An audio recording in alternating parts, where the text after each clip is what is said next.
Hello, it's me, the cat, and this is Dwarves of Dragon Mountain, a Kickstarter-backed indie fantasy movie that's the dusty cave baby of two men, Chris Rainey and Zach Amundsen. And of all the fantasy movies I've seen thus far, this one is the closest any of them have come to actually being good. I'm not even joking, it's actually really sad, and by the time this video is over, you'll feel the same way too. Originally, this was going to be one of my thick reviews that's supposed to be like 40 minutes long and possibly 2 parts. But so little happens in the movie, breaking it down in my traditional scene-by-scene style would put you to sleep faster than the Rings of Power, so I'm not going to subject you to that. Instead, we're going to explore why this fantasy film, out of all the fantasy films I've seen thus far, was so close to success and how it failed spectacularly. Because let me tell you, they were on the right track, but unfortunately, they fucked it up! So buckle up, partners. Let's go splunking headfirst into this mess. This is Dwarves of Dragon Mountain. The movie follows the story of 3 dwarves. Calchas, played by Jarlath Conroy, which sounds closer to a fantasy name than Calchas does. Audred, played by Ira Amix. And Bren,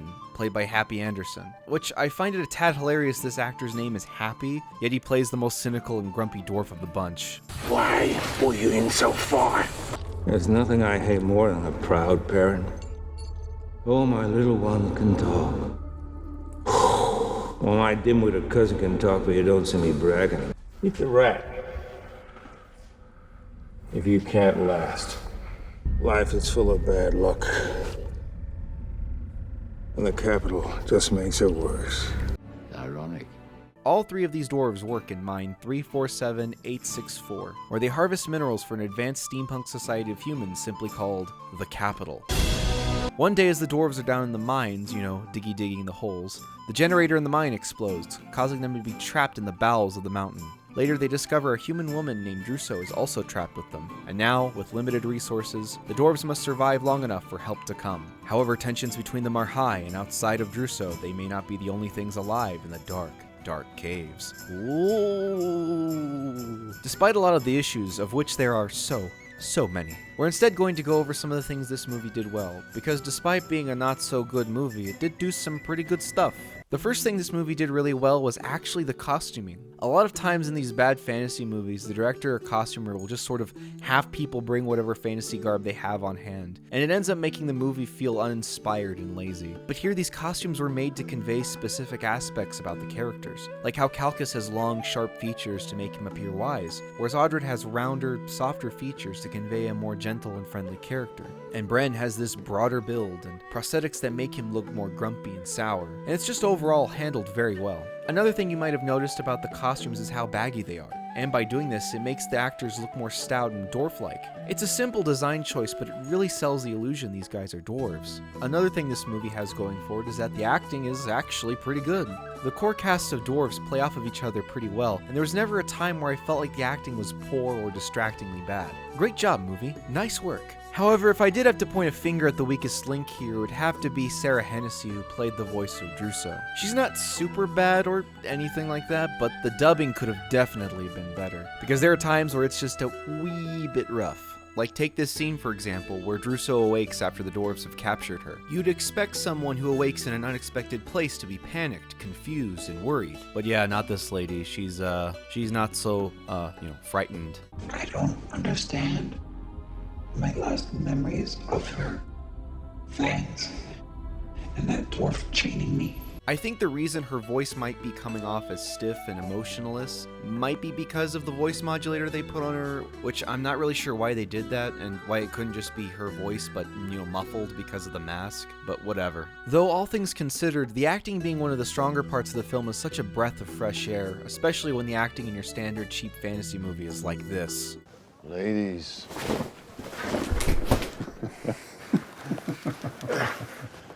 You know I'm falling for you.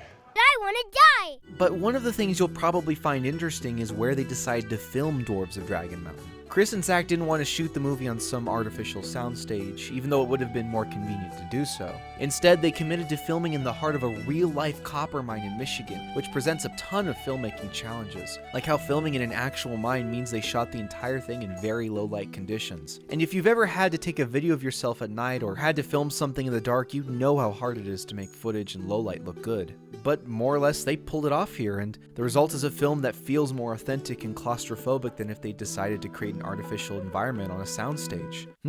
Oh, that? Well, yeah. Despite being one of the better parts of the film, it does come with a caveat. Despite all their best efforts to try and make the lighting work, there are moments, some of which being really important, that are underlit or underexposed. Like there's this moment where a creature in the mine shows up to attack the dwarves. A creature we'll talk about some more a little later. And instead of getting flashes of light or seeing it slither around in the shadows, we just don't see it at all. Because they decide to have this entire encounter in pitch black darkness. And to make matters worse, when you can't see Bren, he sounds exactly like Mung Dahl from Chowder. So on top of not seeing anything, you've got Mung here, frantically fighting this creature in the dark, which honestly doesn't make it any easier to take this scene seriously.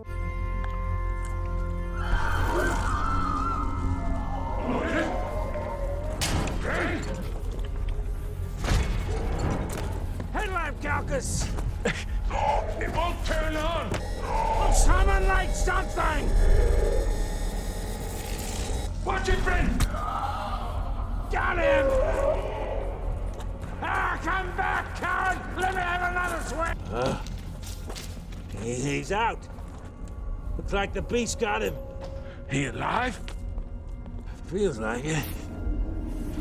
Man, that would have been such a fun thing to see that would have brought some much needed energy to the movie, especially since we're 27 minutes in and not much has happened. Oh well. I get not wanting to reveal your creature all in one go, but that's just a bit extreme. Though that aside, they still tried to make a lot of the film seem cinematic and try to make what little of the cave they had to work with seem interesting. Admittedly, the shots do get a little tedious after a while. Like seriously, there's only so many times you can make the same length of cave wall seem interesting before it gets boring to look at. And you know, that's kind of tragic because this is a fantasy world where you could add fantastical elements into the story, which could have made these dull, dark caves more interesting. Like you could have spent less money on carving this strangely placed pillar, and instead they could have made some glowing, colorful crystals or magical ore that could have brought the cave to life in a fantastical and visually appealing way. But they just didn't do that. But it is a really cool looking pillar, I guess. But since we're still technically in the pro section, I probably should get back to that. Another one of the big positives about this movie is actually something rather small. It's something most of these fantasy films don't do, but is something I'm surprised more don't. And that thing which separates this movie and puts it a step above the rest is that Chris and Zach decided this would be a smaller scale story about a handful of characters. A lot of these fantasy movies I watch fall into the same trap of thinking that a bigger story with a dark lord or a dragon, lots of action, and the fate of the world is what truly defines great fantasy stories. When in reality, it doesn't take much for an audience to get invested in a story, and it doesn't require the fate of the world to make the stakes high. Not every film can be Lord of the Rings or Dragon Slayer. There's only so much you can do with the budget you're given. And more often than not, the budget of these films can't create the same believable scope and scale these multi-million-dollar Hollywood films can. It's not their fault either. They don't have the backing of century-old mega corporations that have access to industry professionals and literal hordes of overworked special effects artists. But a lot of these fantasy movie directors and writers think that they can make a film that looks like this.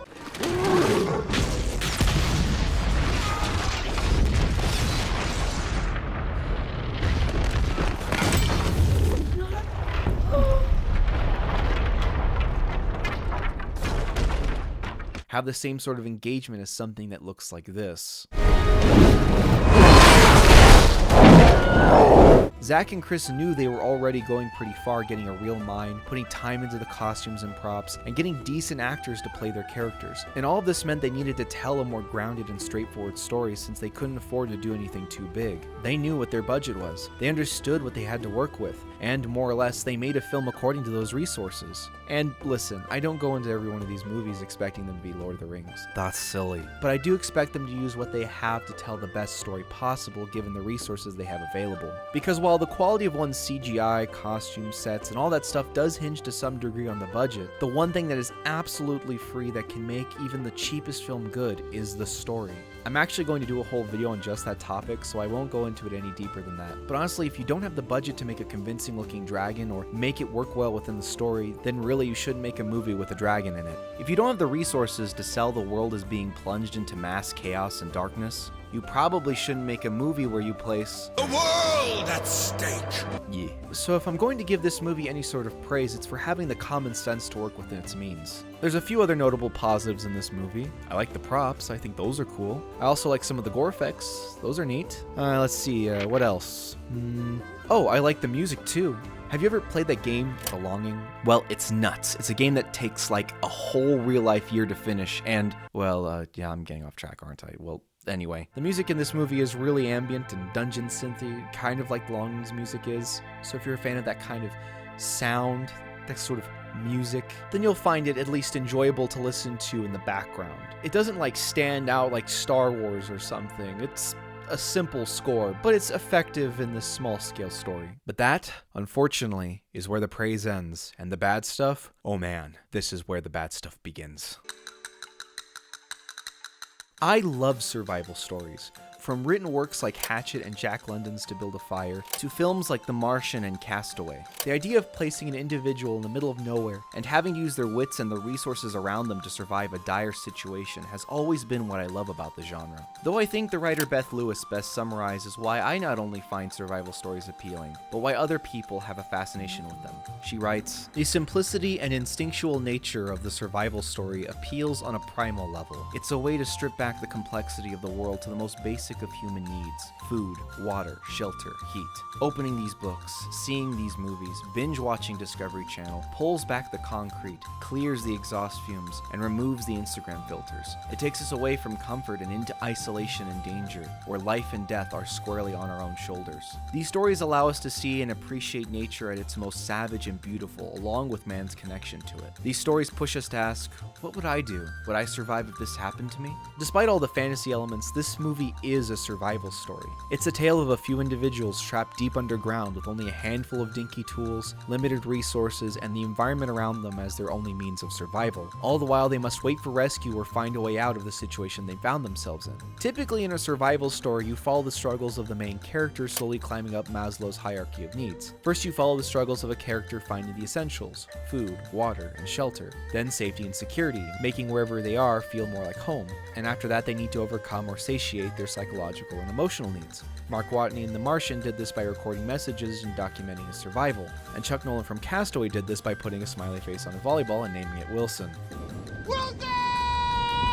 And the last and final thing that makes a survival story is a plan of escape. A hope that one day they'll be out of the situation they found themselves in. Whether that hope is to escape Mars, get out of the British Columbian wilderness, escape an island, or whatever. The goal ultimately is to get the hell out at some point. Survival stories are compelling because they place a character in a hostile environment where harsh external forces constantly act against them. Because it's interesting to see the struggle a character has to go through in order to gain access to something so simple as clean drinking water, or even making a fire for warmth.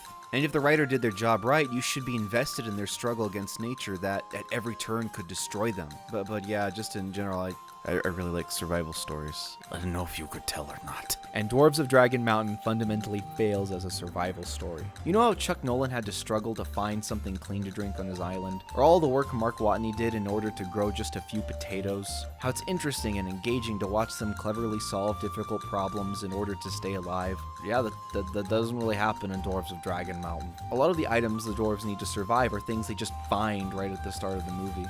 For example, in the opening minutes, the dwarves manage to find each other, get light, collect water, and make a base of sorts in the mine, all with very little struggle. Jesus, like they opened the movie with a starter chest or something. It's lame. And when they need food, it's just sort of given to them. I'm going to go over this particular moment in better detail later in the video because, like, seriously, this is so dumb I felt like taking a long nap on a train track with one rail as a pillow. But you see, because a lot of the things one would need to survive come so easily to the dwarves, there's very little in the way of external conflict for them to overcome, which, as mentioned before, is one of the primary things that makes a survival story so compelling. And as for a plan to escape, well, you'd think that they'd find an old service tunnel that was closed off because of a toxic gas, or a small blocked up cave that might be their only way way out. Or maybe they discover they're not alone in the mine and they need to reach the others in order to escape. Well, yeah, no. Later in the movie, Audred feels constant tapping getting louder and louder because it's established the dwarves in this world can sense vibrations in the ground. You know, because they're the dwarves and they dig the holes. The audience doesn't hear this tapping, so it's ambiguous whether he's telling the truth or not. And since they don't have any other plans to escape, they all just sort of hope the tapping is a rescue party. So the dwarves end up spending most of the movie just sort of sitting around, not really doing much, except talk to each other. A lot. As I sat in my comfy couch watching this film for the first time, I was waiting for this unique fantasy survival movie to actually begin. And as the movie went on, I thought to myself, when were they going to have to overcome some problem to get food, water, or warmth? When would nature brutally force itself upon them and bring them to the brink of losing all hope? When were they going to make a plan to escape the mine? And as I continued to sit there, watching the film, I waited, and I waited some more. And then some more, until the credits started rolling. You know how most survival stories have a climax where the main character has done everything in their power to escape, and at every turn it seems like their plan to get home is falling apart piece by piece, how the tension and the suspense of the story's climax grows as the uncertainty builds and escape seems at last so close? Yeah, that doesn't really happen in this movie. At the end of this film, the dwarves help Calchas with his leg, which is a horrible leg injury that pretty much goes nowhere at all in the story. Sort of just adds to the fact that, you know, that they kind of did nothing with the survival aspect of their story. And after cleaving this man's leg clean off, they talk a little more about stuff while Calchas eats an egg. And as their main light source goes out, they light some matches. And that's it. That's how the movie ends. Yeah, I'm not even kidding. This film just sort of ends.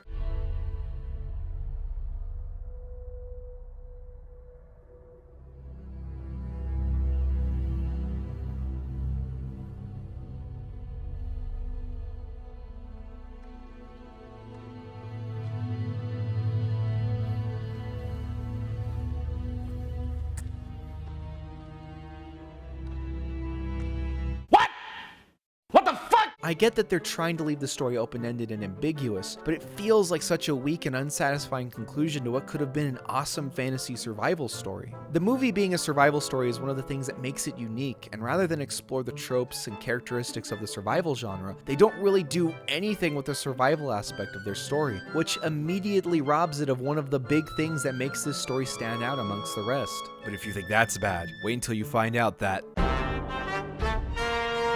Yeah, you read that right. The dwarves, one of the main things that defines this movie, don't really need to be dwarves for the story to work. In fact, with some light rewriting, it wouldn't be all that hard to make these dudes humans. And that's just baffling. One of the things I love about fantasy races is all the interesting abilities and characteristics they have. I love how chaotic, evil, and cunning the Skaven are, how versatile and adaptive goblins are in D&D, and I love how resilient, stubborn, and not to mention drunk the dwarves from, well, pretty much any fantasy story is.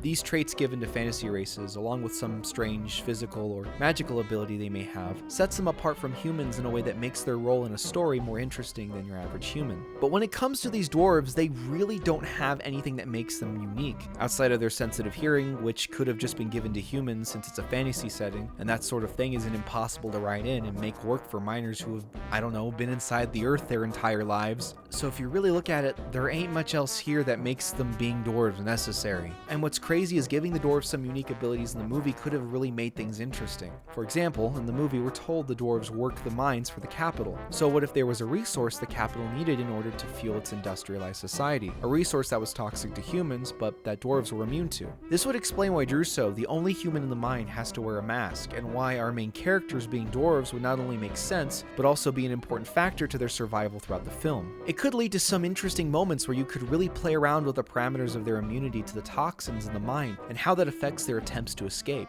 The truly messed up thing here is that the writers actually tried to establish something like this in the movie, but they just did a super bad job at establishing it or really doing anything with it for that matter. In the Kickstarter bio for Druso's character, we're told the reason she looks like a Metro 2033 cosplayer is because humans can't breathe underground. For reasons, I guess, and that dwarves, like our main cast, can. But the movie never gives us a reason why Druso has to wear a mask underground or why the air underground is toxic to humans.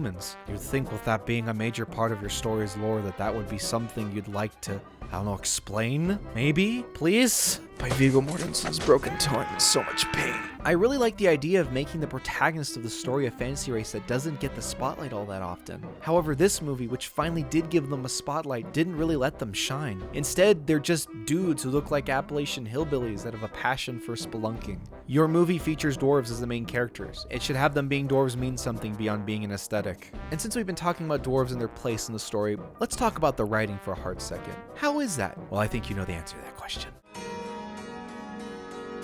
A lot of what our three diggy boys talk about while they sit around their glowing ponder orb is to give us exposition about places and people we'll never see. Usually this is one of the most annoying things in these kinds of fantasy movies, because all of that exposition has little to no bearing on the plot or characters. And in order for exposition to work, it needs to be relevant to the plot, characters, and either their internal or external conflicts in the story. In general, exposition can be best looked at as context. It's revealing details to the audience when showing you as an option. When you use exposition, it should plant the seeds of context the characters will nurture into something significant as the story unfolds. In the show Outlander, when Frank Randall is talking about how his ancestor Jack Randall in the 18th century worked with the Duke of Sandringham, that exposition is later used in the story to give Claire, the main character, an advantage against him later on in the show. See? Exposition is given, then it's used in the story, there you go. And the worst thing is this movie has ample ability to use the exposition as a way to establish conflicts between the characters. For example, at one point in the movie, Druso and Calchas head to a secret area where there's a huge communication stone, or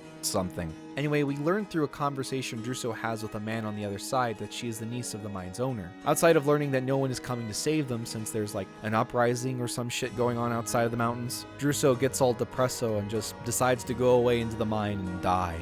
Druso as a character could have been established in the exposition to be their foreman and overseer, since, she's the niece of the owner. And throughout the movie, she would have had this air of superiority because, she's a capital human, and also the mine just so happens to be owned by her uncle. And throughout the movie, we could see how that status would keep her from helping the dwarves. But later on, when she finds out no one is coming for her, and that she isn't this special person worth saving after all, that could change her relationship with the dwarves, since she feels as helpless and unwanted as they are. It could have made for an interesting character arc for both Druso and someone like Bren, who throughout the movie has been established to not really care for humans. And as Druso begins to bond with the dwarves, he would see a side of humanity he's never seen before. But no, she just goes into the cave and kills herself after the dwarves go to find her after this conversation. Like, seriously, do you see what I mean? They completely wasted it. They completely wasted that opportunity. Hiya! We also learn through the exposition Calchas studied in the capital around humans, so of all the dwarves, he has the closest relationship to them. This could have made for some interesting conflict as he bashes heads with Bren, who doesn't care for the humans of the capital, and it could also lead to some interesting moments with Druso, who's caught in the middle of it all, since she's the only human left in the mine. But outside of this one scene where Bren tortures her to ask her some questions, and some minor bickering between Bren and Calchas, this context, this exposition, has very little bearing on the conflicts in the movie. There's like a dozen examples, seriously, I could keep going on like this for easily an hour. Unlike other fantasy movies, this one had the setup to work the exposition into the conflicts our characters face with one another. But since the exposition doesn't have any significant impact on the story, it doesn't end up working in the end. So outside of giving me a Negan-style headache, it ends up being just as poorly handled as most of these other cheap fantasy movies, when in the end it could have been well incorporated into the movie. And If you can believe it. that's only one part of the film's greatest problems. If I could put my lucky left toe on one thing that makes my head explode, it's that this film has horrible setups and payoffs. And much like Catherine's turkey from Christmas Vacation, the payoffs in this film end up being just as dry, empty, and ultimately just as disappointing. For example, the dwarves find this pipe buried in rubble. Behind the pipe are other dwarves, notably a dwarf named Harvish, who Bren knows and wants to save. So Bren diverts from the group and listens to his friends speak through the pipe. After giving Harvish some water, he learns there's a passageway where he is, and if the other dwarves can dig to him, there may be a chance to escape. However, the other dwarves are uncertain they'll be able to do it, especially since they don't want to waste what few tools or explosives they have on such an uncertain thing. So a conflict arises between them about how they should go about solving this dilemma. Eventually, fed up by their inaction and desperate to save his friend and escape, Bren attempts to break through the rubble and Oh, I'm sorry. I'm reading the summary of this movie where the film had some sort of conflict in it. In this Dimensions film, they do find this pipe, and Bren does want to save his friend Harvish. And while there is some bickering about whether they should save him or not, nothing really comes of it. In fact, a little later, they go to the pipe and it's clear his friend is gone, and that's that. What was the point of setting this up? Jesus. But it doesn't stop there. Another thing that goes pretty much nowhere at all is the creature. So throughout the movie, there's been this creature that's just sort of been around, being a general nuisance to the dwarves. Outside of some moments of tension, if you want to call this tension, the writers did pretty much nothing with this beastie either. I bet you're seeing a pattern here. In fact, when Calchas is sent to encounter it so they can stop it from being hostile to them, and also to cook and eat it, he finds out the reason the creature's been hostile towards them is because it's interested in their machines, and they're just sort of in the way of its curiosity, and also that it has a nest full of eggs. So when he approaches the creature's nest to confront it, what do you think the creature does? Does it A, defend its nest from the hostile dwarves, and because Calchas and the dwarves need it to survive, he kills the creature and takes its eggs to eat? B, act aggressive until Calchas shows it kindness as he realizes it's just a mother defending her babies and killing it and taking its eggs would be cruel? Or C, it emerges from the dark all creepy and stuff, and after Calchas tells it he means it no harm, it just lets him take the fucking eggs to eat them up, and it doesn't react at all to the dwarves Gogurt slurping its eggs or ever show up in the movie again. I'll let you figure out what the answer is. What was the point of you? What was the point? Honestly, there's entire things like the creature the movie sets up that have so little impact on the story, it wouldn't have been difficult to write these things out of the film. I mean, like, I was talking about his leg a second ago. That happens right at the beginning of the movie, and nothing comes of it. They just amputate his leg at the very end, and that's it. He doesn't die, he doesn't get sick, none of that. It goes nowhere. There was no reason to have this wound. Or what about when Calchas reveals to Bren and Audred he was the one who caused the cave-in, because he wanted to get back at the capital by sabotaging their machinery? Yeah, that's a pretty big revelation, right? You'd think Bren, who lost his friend because of the cave-in, would be furious. Or Audred, who may never see his family again, would be fuming upon hearing this. But nope. That big reveal, just like a lot of stuff in this movie, goes pretty much nowhere at all. With some rewrites, these things could have been something in the movie, a challenge to overcome as they try to survive a dire situation, details that could have made for awesome conflict between the characters, interesting elements to make their survival in the underground more difficult. But as you've seen throughout this video, poor execution of, well, a lot of stuff is a prevailing issue in just about every area of this film. And it's so sad to see because... And that is truly the saddest thing here. The film presents an interesting concept, a straightforward narrative, a conflict-rich and interesting world, and decent actors with none of the writing needed to back it up. Whereas movies like Knights of the Damned and Dawn of the Dragon Slayer and Dragon Hunter have concepts that need extensive reworking, this film had way more going for it in its favor. And that is the true tragedy of this film. What's worse is, despite being a pretty fresh idea for an indie fantasy story, High Octane Pictures, the company that distributed this movie on DVD, didn't know how to market this movie. Originally, this film was funded on Kickstarter as Dwarves of Demrel, which is honestly a more fitting title than Dwarves of Dragon Mountain. And if I'm being real with you guys, I don't understand why High Octane Pictures didn't push the dwarf angle more. Like, they decided to call this movie Dwarves of Dragon Mountain, and then slap a bunch of fucking dragon imagery across the cover and posters for this film. But there's only one dragon at the start of the movie, featured for 1 minute, and it plays no part in the story at all. It's not like one of the most beloved series ever written features dwarves, and literally no indie fantasy movies have dwarves as their main characters. But nah, you know what people want to see more of? Dragons. That's an original and completely not oversaturated creature in indie fantasy. No way. No siree. And I say this as someone who really likes dragons. To make matters worse, the DVD doesn't even have any cool bonus features. So outside of the rebranding being absolutely dumb, the DVD doesn't really have anything noteworthy to add. So it's not even worth owning. But overall, Dwarves of Dragon Mountain is the first indie fantasy movie I've seen that's come so close to being a decent movie. But unfortunately, with tons of poorly executed things bearing whatever is good 5 feet under, it leaves the movie with a plot that's as slow as the tectonic plates, and is ultimately about as entertaining as watching a stalagmite grow. And unlike a lot of the movies I've reviewed, you don't need to buy the DVD to watch this film, or have a subscription to a streaming service either. Actually, the entire movie is free to watch in HD here on YouTube. I've linked linked it down below in the description if you're even curious to watch the film yourself, but I don't recommend watching it unless you've got like a few friends to do it with and you decide to have like a few drinks or something, because this movie is just like really boring. But anyway, if you like this video, please leave a like.